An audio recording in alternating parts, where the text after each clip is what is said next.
On September 8, 2025, the vibrant pulse of Brazilian music dimmed with the passing of Angela Ro, a singer-songwriter whose raw, husky voice and fearless spirit made her an icon of música popular brasileira.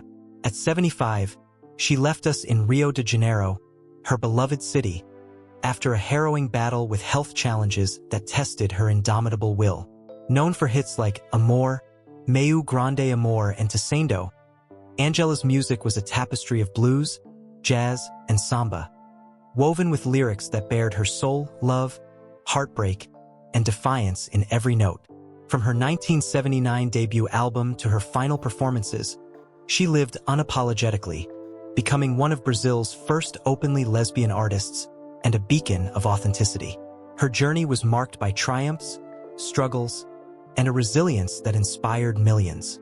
Today, we dive into Angela Ro's cause of death, her age, her family, her net worth, her lifestyle, and the biography of a woman whose voice still echoes, inviting you to celebrate a life that burned with passion and truth. Angela Maria Diniz Gonçalves was born on December 5, 1949, in Rio de Janeiro, a city whose vibrant streets and sultry rhythms shaped her from the start. Raised in the middle-class neighborhood of Ipanema, she was the daughter of an engineer father and a homemaker mother, both of whom nurtured her early love for music. "My mother played piano, and I'd watch her fingers dance," Angela recalled in a 2010 interview, her voice thick with nostalgia. Her childhood wasn't easy. Her parents' divorce left emotional scars, and she found solace in music, teaching herself piano by ear at age 5. Influenced by her idols Ella Fitzgerald, Mesa Matarazzo, and Jacques Brel, she developed a style that blended raw emotion with theatrical flair. By her teens, she was sneaking into Copacabana clubs, soaking up jazz and bossa nova, her rebellious streak already evident. "I was a wild kid, chasing music instead of rules," she told Gazeta do Povo. Her nickname, Ro, came from the onomatopoeia of her infectious laugh, a sound that would become as iconic as her voice. Angela's musical career began in the 1970s, a turbulent time in Brazil under military dictatorship. After a stint in London studying music and busking in Notting Hill, she returned to Rio, determined to make her mark. In 1979, her self-titled debut album, Angela Ro, exploded onto the scene, voted one of Brazil's greatest albums by Rolling Stone Brazil. Songs like Gata de Sang and Amor, Meu Grande Amor showcased her gravelly voice and poetic lyrics, earning comparisons to Janis Joplin. "I sing what I live," she told BBC Brazil in 2025, her words a testament to her authenticity. She was one of the first Brazilian artists to openly identify as a lesbian, a bold move in a conservative era, her love songs like Tecendo resonating with those who felt marginalized.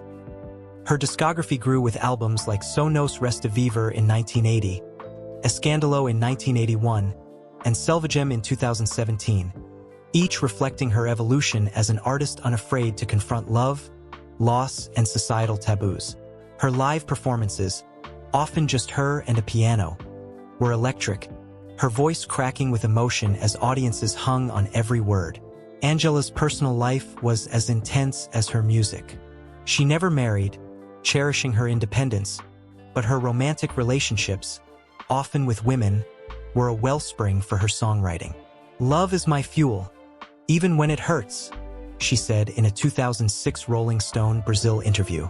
She had no children, but her family extended to her fans and fellow musicians, whom she called her tribe. Her parents passed before her rise to fame, and with no siblings mentioned in records, Angela leaned on close friends like singer Zizi Posse, who joined her for a 2013 duet on Feliz da Vida.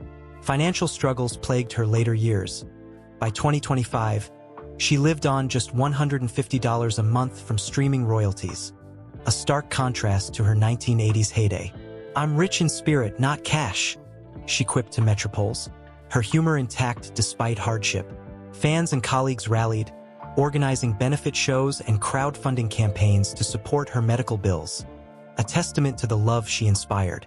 Her net worth, estimated at $500,000 in 2025, was modest, built from decades of album sales, tours, and royalties, though mismanagement and health costs eroded much of it. Angela lived simply in a small Rio apartment, its walls adorned with vintage posters and a battered piano she played daily. Her lifestyle was bohemian yet grounded. She loved Rio's beaches, often strolling Copacabana at dawn, and savored feijoada with friends at local boticos.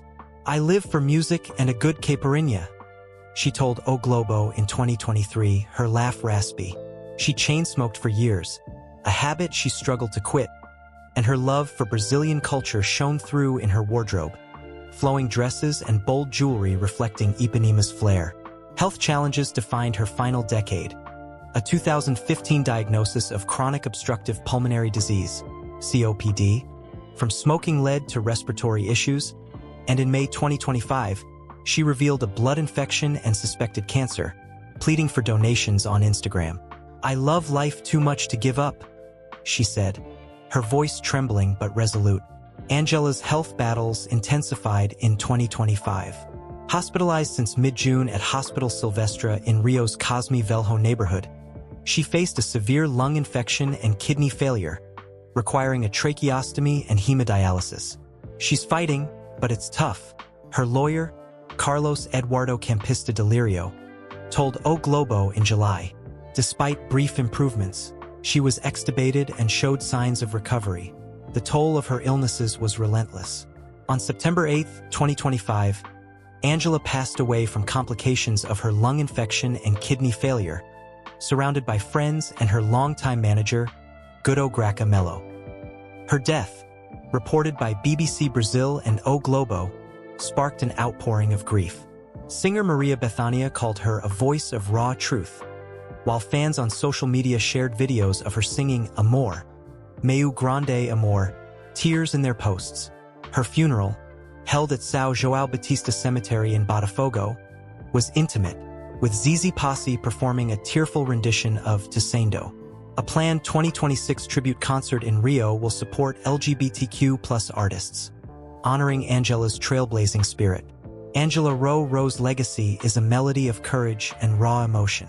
Her music, blending jazz, blues, and samba, gave voice to the marginalized. Her lyrics a diary of love and defiance.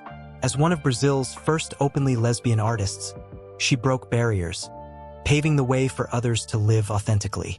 Her 1979 album remains a cornerstone of MPB, its influence heard in artists like Kasia Eller and Ana Carolina. At 75, with a net worth dwarfed by her cultural impact, a family of fans who adored her, and a lifestyle that embraced Rio's soul, Angela lived fiercely. She was a hurricane of heart. John Helliwell of Supertramp, a collaborator, posted online. From Ipanema's streets to sold-out theaters, she sang her truth, her husky voice a beacon for those who felt unseen. If Angela Ro's story of passion, resilience, and unapologetic authenticity has moved you, please like this video and subscribe to our channel. Let's honor a woman whose music still sings of love and freedom. Thank you for joining us in celebrating this extraordinary life. Until next time, may Angela's spirit inspire you to live boldly and love deeply.